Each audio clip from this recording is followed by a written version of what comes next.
చంద్రబాబు నాయుడు గారి నాయకత్వంలో కూటమి ప్రభుత్వం ఏర్పడిన తర్వాత మొట్టమొదటిసారిగా పేదల గురించి ఆలోచన చేయడం మొదలైంది. పేదలతో పాటుగా మధ్యతరగతి వారిని కూడా ఆదుకోవాలన్న అంశంలో కూటమి ప్రభుత్వం ముందుంది. అందువల్లే ఈరోజు రైతు బజార్లు కానీ మరికొన్ని చోట్ల సరసమైన ధరకి, అంటే మార్కెట్లో ఎక్కువ ధర ఉంటే కూడా ప్రభుత్వం నిర్ణయించిన ధరకే సరుకులు, బియ్యం కానీ పప్పు కానీ మిగతా సరుకులు ఇవ్వాలనే నిర్ణయానికి కూటమి ప్రభుత్వం వచ్చింది. అందులో భాగంగానే ఈరోజు ఇక్కడ సబ్ కలెక్టర్ గారు కానీ, ఎంఆర్ఓ గారు కానీ, మిగతా అధికారులందరూ కలిసి ఇక్కడ రైతు బజార్, ఆదోని పట్టణంలోని రైతు బజార్లో ఒక కేంద్రాన్ని ఏర్పాటు చేశాం. ఈ కార్యక్రమంలో స్పష్టంగా ప్రజలకు మంచి జరిగే విషయం చెబుతాను. కందిపప్పు బాగా మార్కెట్లో సుమారుగా 180 రూపాయలు, 190 రూపాయలు ఉంటుంది. దాన్ని కేవలం 160 రూపాయలకు మాత్రమే ఈరోజు ఇస్తూ ఉన్నాం. అలాగే బియ్యం 2-3 రకాలు ఉన్నాయి.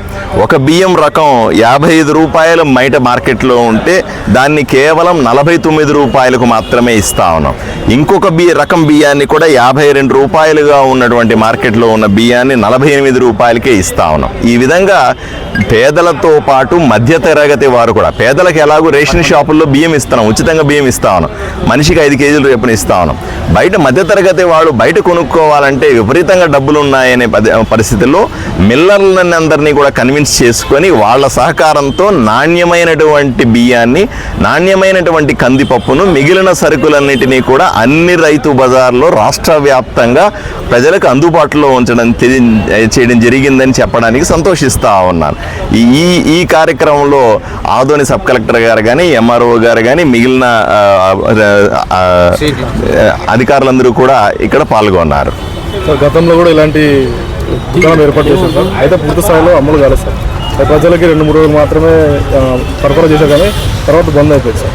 మనం చూసాం గత కాలంలో ఎన్నోసార్లు ఇట్లాంటివి ప్రయత్నాలు జరిగినప్పటికీ, గత జగన్మోహన్ రెడ్డి గారి ప్రభుత్వంలో ఎన్నోసార్లు ఇలా జరిగినాయి. అయినప్పటికీ కూడా అది మధ్యలో ఆపేయాల్సి వచ్చింది. సప్లై సరిగా లేకపోవడము, డబ్బులు సరైన టైంలో మిల్లర్లకు చెల్లించకపోవడం, ఇలాంటివన్నీ. ఇప్పటికి కూడా మిల్లర్లందరూ గోడు వెళ్ళబోసుకుంటున్నారు, మాకు బకాయిలు విపరీతంగా ఉన్నాయని గోడు వెళ్ళబోసుకుంటున్నారు. కానీ కూటమి ప్రభుత్వంలో అట్లాంటి సమస్య రాకుండా, మరీ ముఖ్యంగా ఆదోని పట్టణంలో ఈ సమస్య ఎప్పటికీ రాకుండా ప్రత్యేకంగా చర్యలు తీసుకుంటా ఉన్నాం. సార్ స్టాక్ ఎన్ని రోజుల వరకు ఉంటుంది, ఎవరికి ఇస్తారు సార్? ఎవరికైనా ఇస్తారు, దాంట్లో ఇదేం లేదు. అన్నీ నోట్ చేసుకొని పేదవాళ్ళకని కాకుండా ఆధార్ కార్డుని దృష్టిలో పెట్టుకొని అందరికీ మనిషికి 5 కేజీల చొప్పున ఒక ఆధార్ కార్డుకి, అంటే ఒక మనిషే కదా, ఒక ఆధార్ కార్డు అంటే ఒక వ్యక్తికి 5 కేజీల వరకు కూడా పప్పుని, 1 కిలో కందిపప్పుని తప్పనిసరిగా ఇస్తారు. ఇది ఒక వ్యక్తికి ఒక నెలకు సరిపోతుంది. మళ్ళీ వచ్చే నెల అవసరం మళ్ళీ ఇస్తారు. Control the prices for the rice and the pulses. This initiative has been taken now. So now we are getting specifically the pulses at discount of 20 rupees at the market price. So everybody with the Aadhaar card is allowed once in a month, and there is enough stock available. We'll continue to monitor the scheme, and we are sure that everyone will get the whatever is required for their family. Thank you very much. Thank you.